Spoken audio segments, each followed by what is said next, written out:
Yeah, they're all really difficult questions.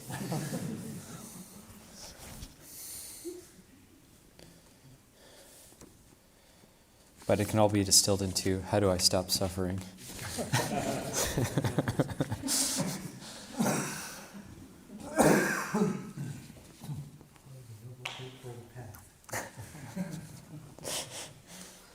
Just each quite follow the Noble Eightfold Path, follow the Noble Eightfold Path, follow the... Cool, good. So there was 3 questions from yesterday that were not answered yet, that Ajahn Ñāṇiko circled on his sheet.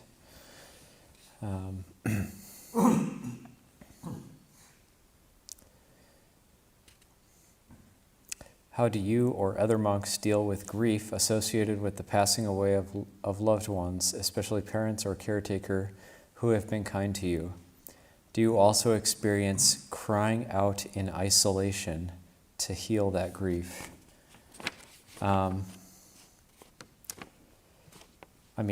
Whether like crying out in isolation, I guess that's really up to the individual as to whether that would occur or not.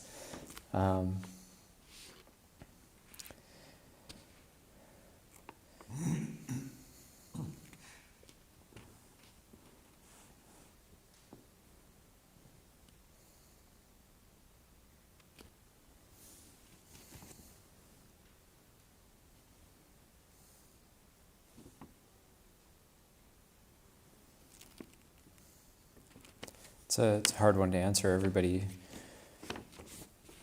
relates to this differently. So it's not that we don't experience grief.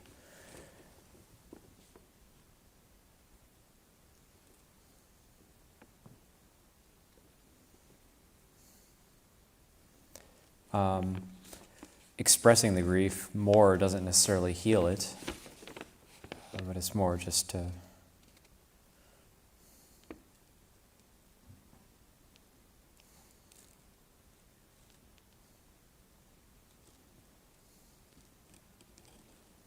It's more like a very sober reflection on impermanence, and then we can bring that into, we can change our perspective a little bit too, in order to quote-unquote deal with it, in terms of rather than, so it's a slight shift in focus, so it's easy to focus on mourning the loss, but we can also focus on celebrating who they were or honoring who they were by doing merit or acts of generosity in their name, or dedicating, doing some sort of good deed and dedicating it for them. So actually doing something is helpful. Actually, like doing something good and dedicating it to that person can be quite a good way to express gratitude. So thinking of it as an expression of gratitude rather than dealing with grief. So a way to celebrate their life and express gratitude, and also to reflect on, that's also going to happen to me. I'm going to die eventually. Everybody, without exception, is going to pass away. We don't have that long here. So to really look at what was good about someone's life and do something in their memory it can be quite helpful. Are monks in the forest tradition also required to meditate near dead bodies in cremation grounds? Is that to uproot defilements of fear of death? Is it considered psychologically safe, as it can be overwhelming stress on the mind? Well, you do need to have some experience with the practice before going into a cremation ground, and you can overcome fear of death, fear of ghosts. One of the Dhutanga practices, allowable ascetic practices for bhikkhus, is to live in a cremation ground, to determine to live in a cremation ground for a period of time. But the main impetus or the main reason for living in a cremation ground is the reflection, I too will be like that, I too am of that nature, that will be my body eventually. And it's a reflection on, again, it's the same type of reflection on impermanence. So it's not to have like a macabre fascination with dead bodies or seeing them burn and kind of, in order to, we don't want to, if it's psychologically overwhelming, we shouldn't be doing that practice. But Wat Pah Nanachat is good for this, because Wat Pah Nanachat's a charnel ground, so they burn the bodies at Wat Pah Nanachat, and we can spend the night around the cremation pyre and watch the body burn and just reflect on the ordinariness of it. It's incredibly ordinary, actually. It's not like some sort of horror movie, or death is the most, as Longpo Liam said once, death is the most ordinary thing in the world. So it's getting our mind around that and coming to an acceptance that death is something very natural and normal. And that's how we train ourselves to accept that. Can you expand on what is the core Wat for how to treat teachers and how to treat guests?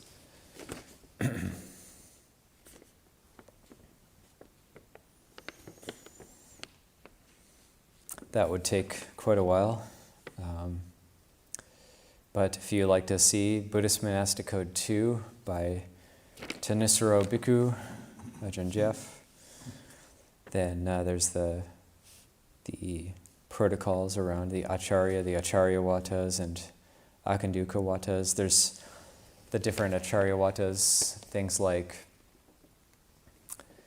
in the time of the Buddha, putting out water, putting out preparing a foot washing area, putting out tooth cleaning sticks, putting out kanji if they take kanji in the morning, just basic looking after them, washing their robes.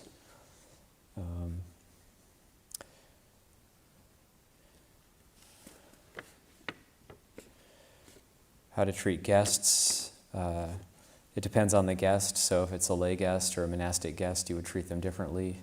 So say a monastic guest, you would, if they were junior to you, you would just make sure they have a dwelling place. If they're going to come and stay, you make sure they have a dwelling place, make sure that place is clean, lead them there, make sure they know where the dining hall is, where the Dhamma hall is, where the bathrooms are. And then the duty of that guest is also, if they don't get told those things, their duty is to ask, where are those things? And pretty basic, pretty practical. But if you want to know more, you can check out Buddhist Monastic Code 2.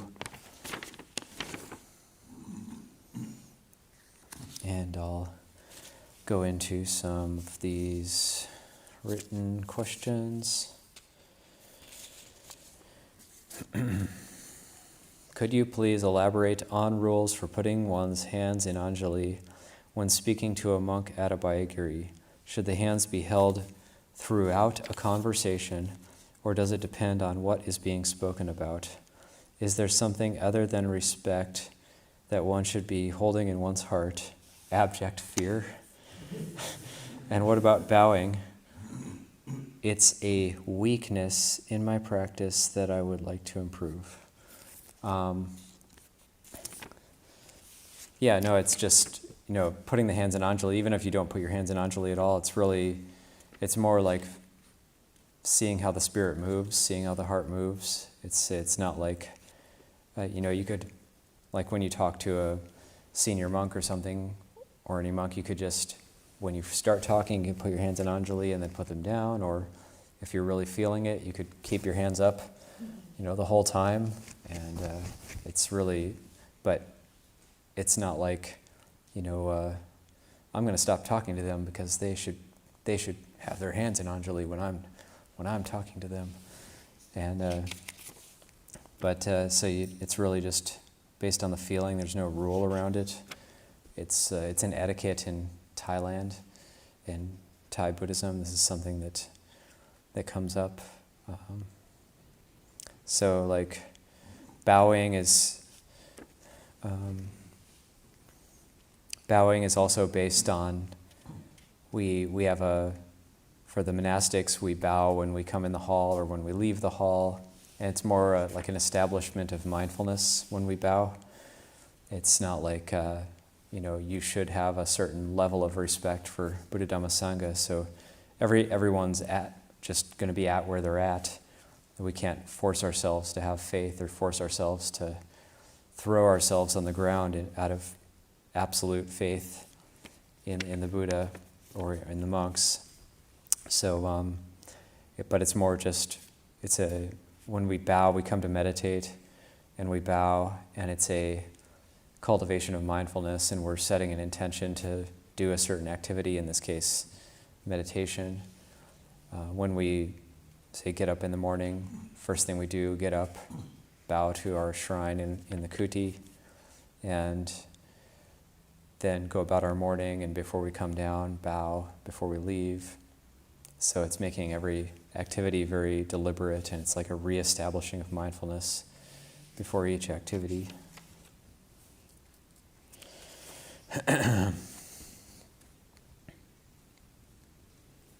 When somebody shows you how to do something correctly, but the manner in which they convey the message is rude, what is the most skillful thing you can do to let the person know they were perceived as rude, but also fully and completely absorb the content of their beneficial message? The main question here is oftentimes people do have good suggestions, but the way they communicate them are sometimes not appreciated.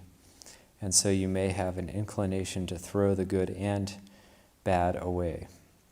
How do you avoid falling into this trap? Yeah, that's also one of the simple pleasures of living in community life. This just happens all the time, this kind of thing. And sometimes maybe people don't even intend to be rude. They don't even intend to be rude, but it's just people, may not have highly honed social skills or highly developed ways of speaking to each other, so that they may actually have an intention to help and not be upset or angry, but still come across that way, or based on our own karma, our own upbringing, and we don't know the people we're living with. Sometimes we're all coming from different areas of the country sometimes, and different backgrounds, and so somebody may be totally well-intentioned, but we take it as, we're taken aback, or we think, we take it as like they're being very harsh. And so it's good to actually give people the benefit of the doubt. And, they may actually have had been too strong, or they may actually have something they can work on, but we kind of have to find the right time if we feel comfortable. Or we can also, if something is really serious, we can find a third party to mediate a difficult conversation with somebody. And also it's good to reflect, has there ever been times when we spoke like that to somebody? So one way to develop equanimity is to contemplate karma, like, have I ever done that action? Have I ever been that way to somebody else? To my friends or family or kids or whatever, have I ever spoken that way to somebody in terms of pointing something out? So can be a good reflection as well. So it's always two-sided. There's always two sides to every story. It's never just, I'm completely right and they're completely wrong. There's always a mixture. Also, just nonviolent communication is a good thing to study. I always like to recommend that as like right speech, factor of the Noble Eightfold Path. This is, say,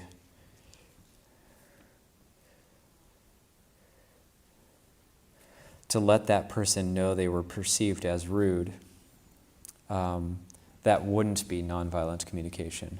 Say, like, going up to someone and saying, what you said to me, I perceived that as rude, so that's like an evaluation or a judgment of another person. But rather, when you pointed this out to me, when you said this to me, I felt ... I felt hurt, I felt afraid, I felt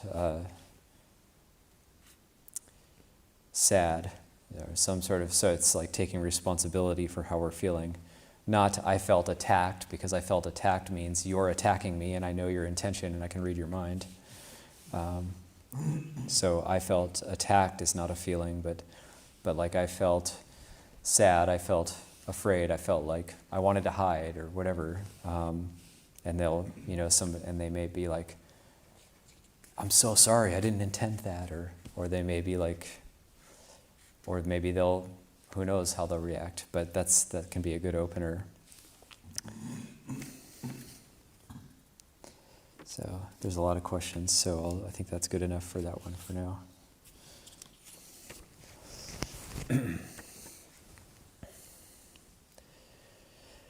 Can you tell us about the history of female monastics or aspirants that stayed at the monastery in the early days and why it didn't work out? A little bit. I don't want to go into the whole thing, but I was in Anagarika, and we had Sister Ajahns Sundara and Sister Jitendriya living here, and also Sister Tanasanti for a while. They were Siladaras, and it's just it comes up in communities. It's just difficult to have male and female monastics together, and I won't go into the details here because this is a public teaching, but just that it's just coming back to the way the Buddha originally set it up, with separate communities that meet up sometimes, is just so much more efficacious, it seems.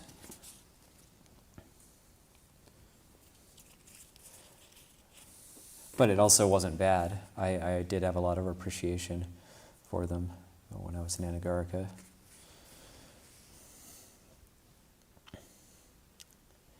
How do you understand the phrase, the body within the body?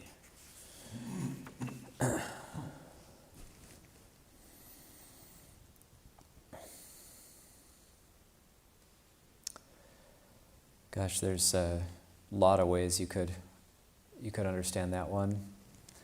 There's the body in and of itself. That's one way of thinking of it. Just the body mindfulness, embodied awareness, mindfulness of the body. You can think of it as the sensations in the body, or just keeping the focus just in the body, not too dispersed. Or bodies within bodies. So, you could focus on one aspect or one part. If there's pain coming up in the body, or there's tension or anxiety somewhere, that's one. That's kind of how I work with it. But it's, there's just probably 1,000 different ways you could interpret that. But there's for all these things in Buddhism, it's not like there's a right answer where you can say, like, multiple choice exam, this is the right one and you got it right, and now you have panya, now you have wisdom. It's dynamic. What the Buddha is pointing to, a dynamic panya, or wisdom, is discernment is a dynamic quality which allows us to live in a flow of dropping things and letting go, and not picking things up. So it's not like you just like get the answer right and then everything falls away. But it's training. It's learning to live in a way where we don't pick things up that are suffering, that are problematic. Gosh, difficult questions. What duty do we have to parents who often act foolishly and use harmful and abusive language? Jeez. When questions like this get asked, I'm kind of hoping that those parents aren't sitting in the room. So,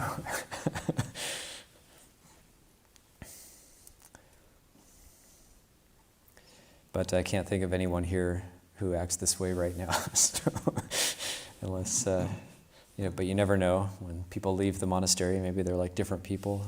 They're on their best behavior in the monastery.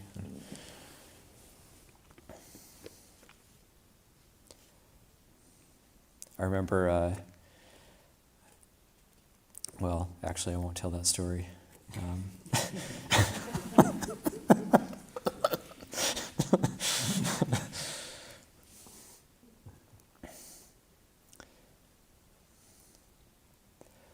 I guess the duty would be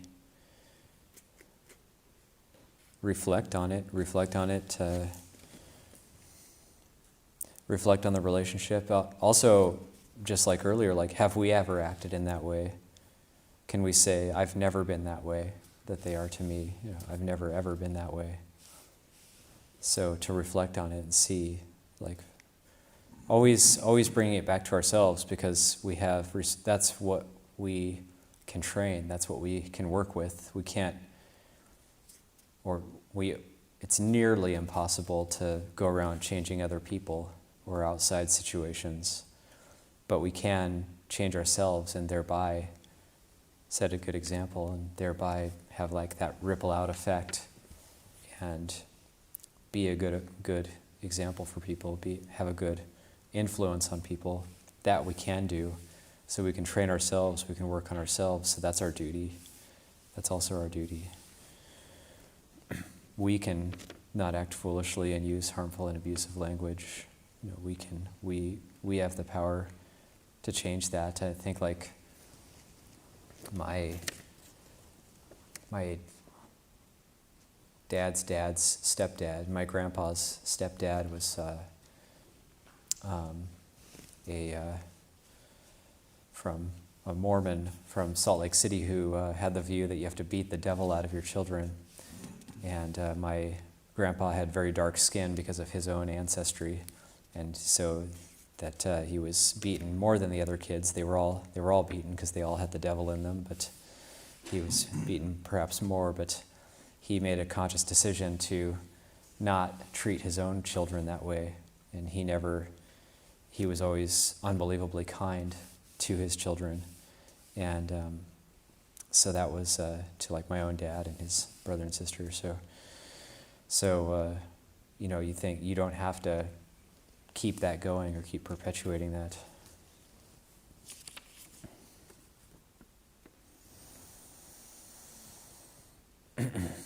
Can you please describe the main stages of insight meditation? Thank you. Again, without getting into hours and hours, whole treatise. I mean, these kind of things can be found in the suttas, but also it's different traditions describe it in different ways. So we might have like the Vipassana, the Goenka tradition might describe it in one way.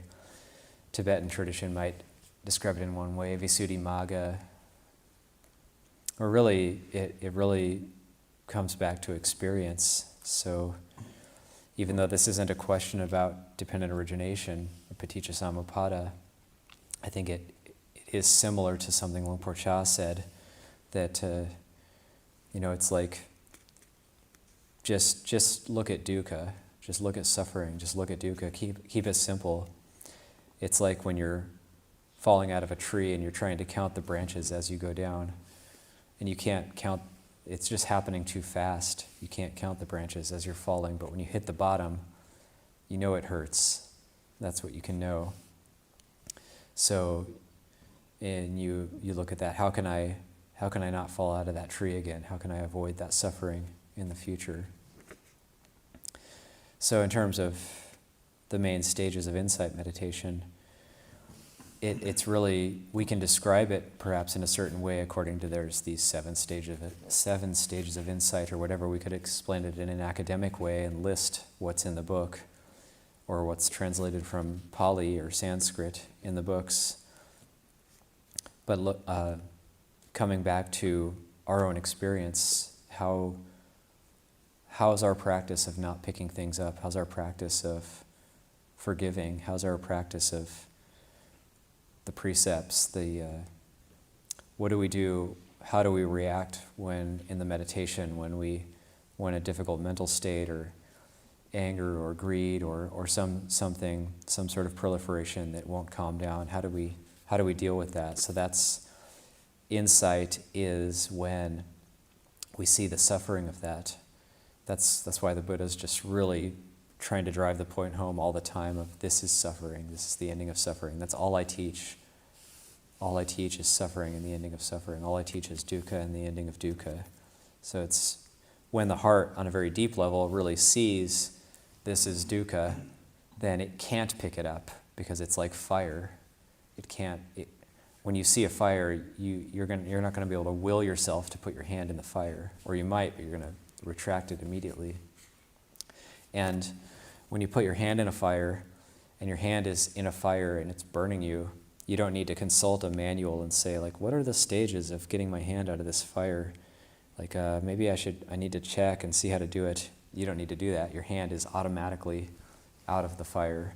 So the heart is the same, the chitta is the same with insight, and with the seeing of dukkha, it can't be in a fire. It can't be in the fire anymore. It'll retract itself because it sees the suffering of it. But because there's still ignorance and delusion, then it doesn't see how it's tormenting itself. So it's still burning away in there. So in terms of insight, I think that's how I try to think about it in terms of experientially and trying to see the dukkha aspect of these different proliferations and these different mental states that are arising. And again, it's not about stopping the mental state or stopping the proliferation. It's about seeing the dukkha in it. So that's a really vital point, because if we try to just stop it or stamp it out, then we're not seeing the dukkha of it. And actually trying to stop it and stamp it out in itself is also dukkha. So we have to step back and see, where's the dukkha? Where's the dukkha in this, and the desire? How's the tanha operating here? What is the illumination that appears during sitting meditation, please? Is it the false or the true? Is it from inside or outside or neither, please? Thank you.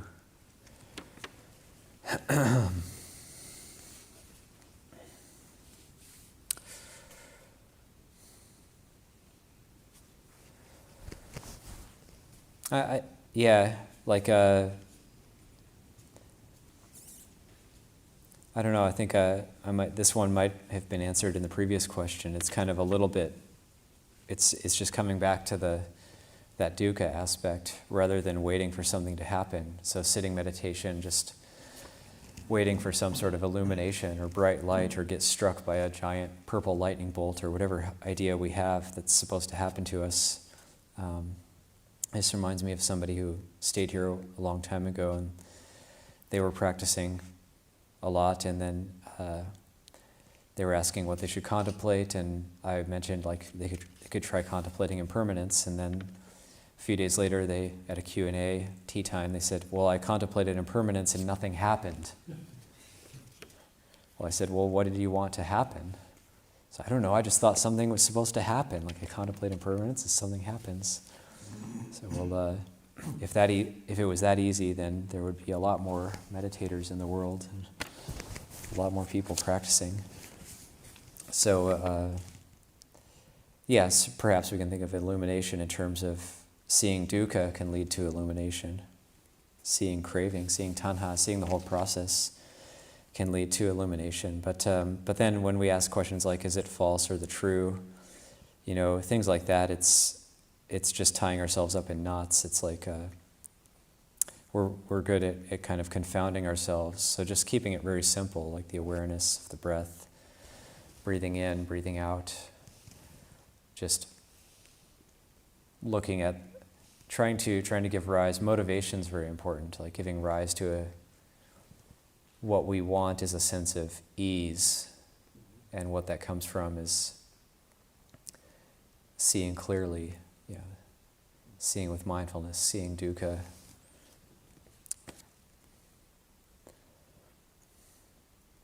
And if it arises, it doesn't really matter whether it's from inside or outside or neither. So this is a shift in focus. So rather than trying to answer what is it, we want to. The scientific mind wants to know what is it. But even if what is it gets answered, that doesn't keep the dukkha from arising. So there's a bit of a misunderstanding in the heart, and we all have this, that if we might think, just if I got the answer, what is it? Then I'll be okay. Then it'll be better. Then I'll know what it is. But there'll still be that mental factor of seeking there, and that's dukkha. So trying to shift the focus into looking at that is quite important. There's a very long question here now about Burma, Myanmar, and I'm not going to answer it just because it's kind of a never-ending conversation, or how to save the world from people who are crazy and ignorant. So again, just coming back to that idea, we can't. One is we have to realize that when we see things on the news or people tell us things, it's always not a sure thing that that's what's exactly happening. We really have to go there or know for ourselves. And two,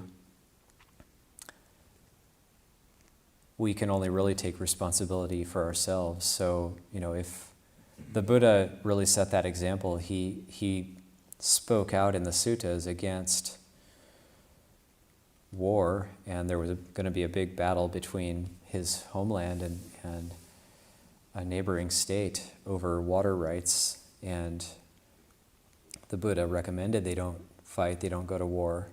But when they did, he didn't intervene.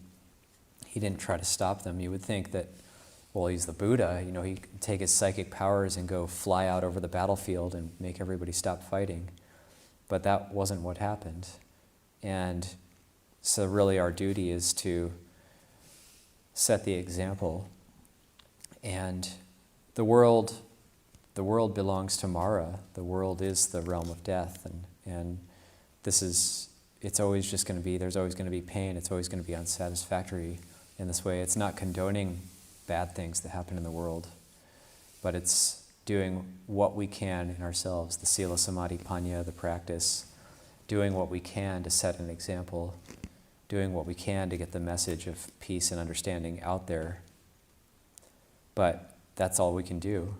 At a certain point, we have to say we have to be rest content saying, I did everything I could.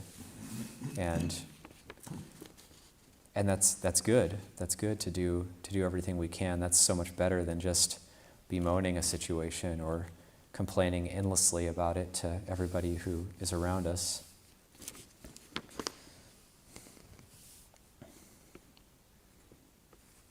Also, as a side note, that's like why people request, we don't go and talk Dhamma to anybody. We actually only speak when it's requested.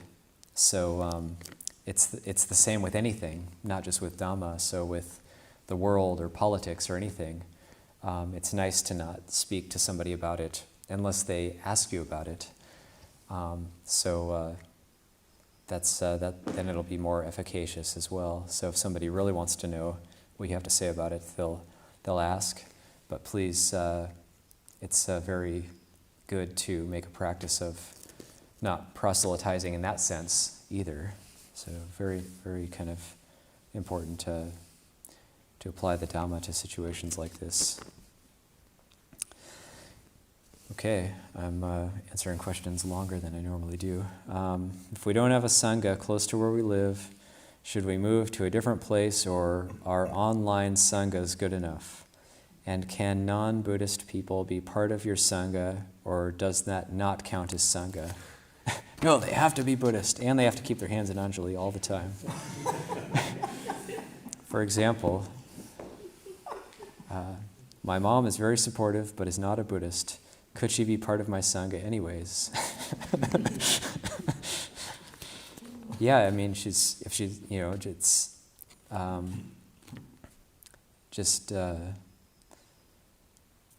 anybody. Sangha just means community, so community of practitioners, community of friends who are supporting each other.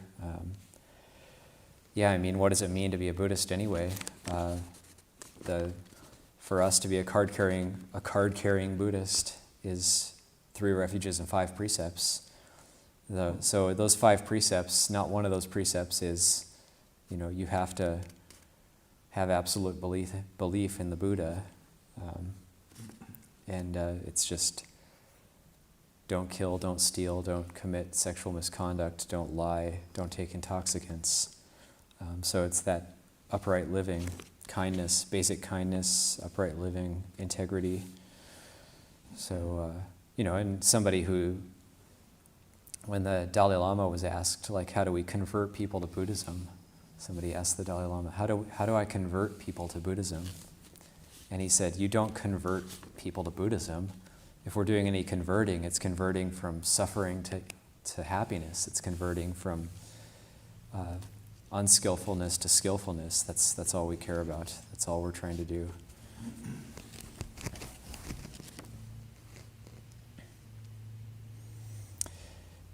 Next question. It seems that monks have a pretty strict schedule. What is the purpose of this?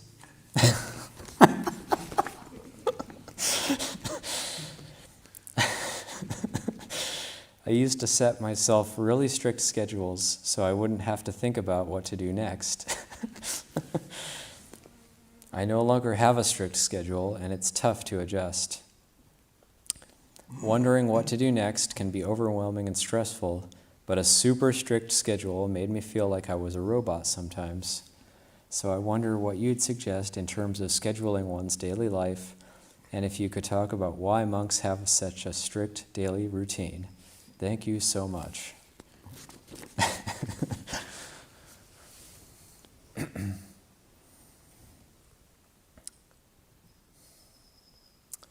Well, every monastery is different, and we meditate at 5 a.m. and we do our chanting and meditation.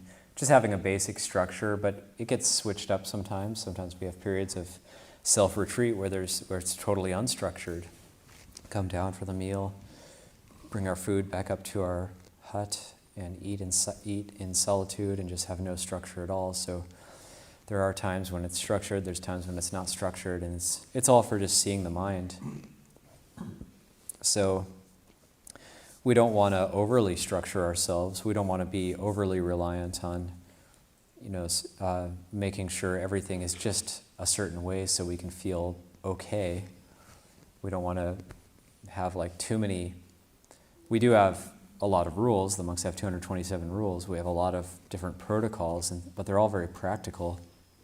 And it's not about as being as tight or as strict as possible in and of itself.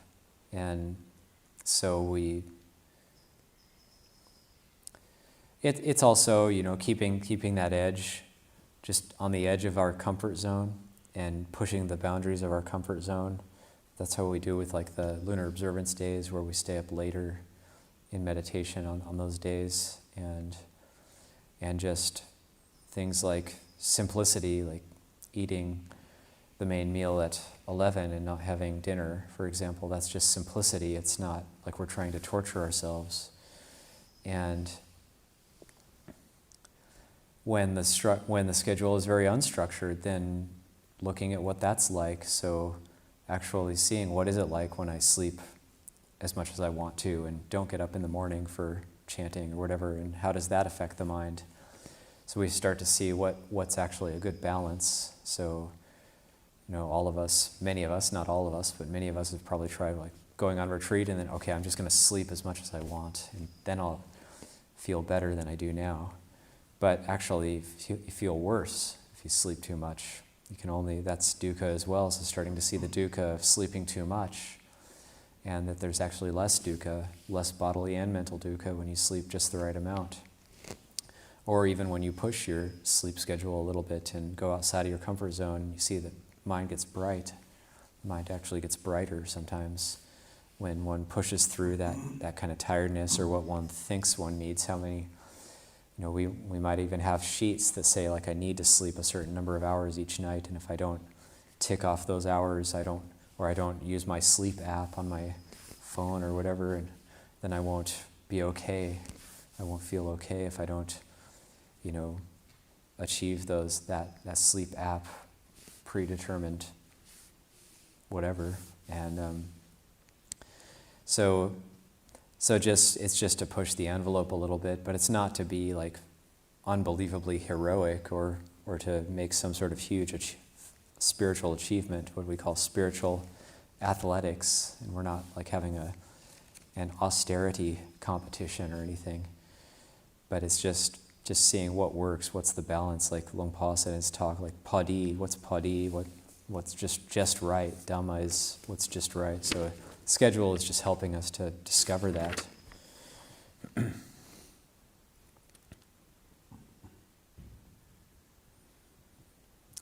During the Q&A,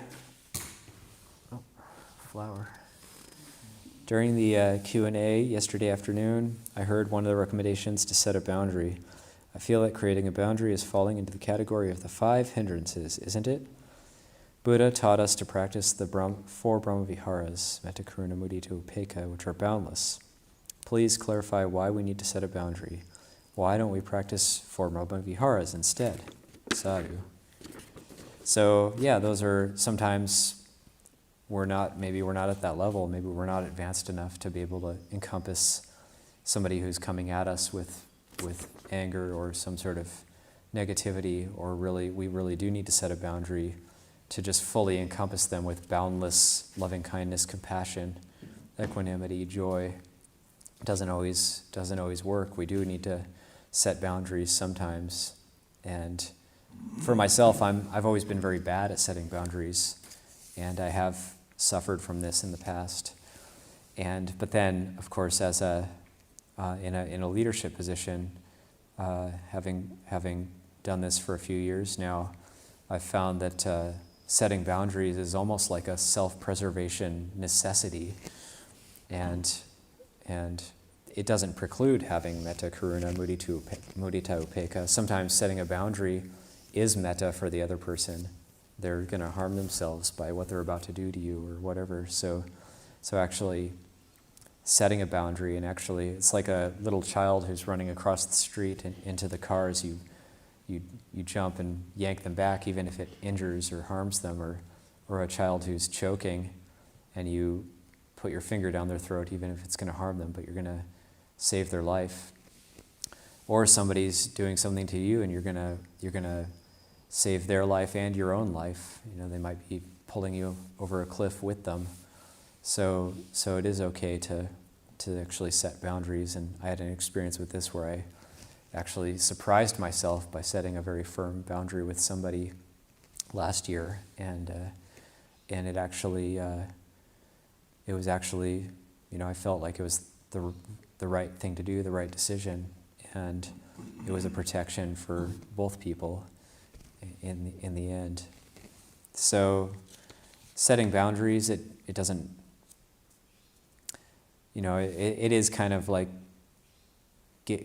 confounding oneself to try to like roll that into the 5 hindrances, or really it's just a way of being that's necessary sometimes.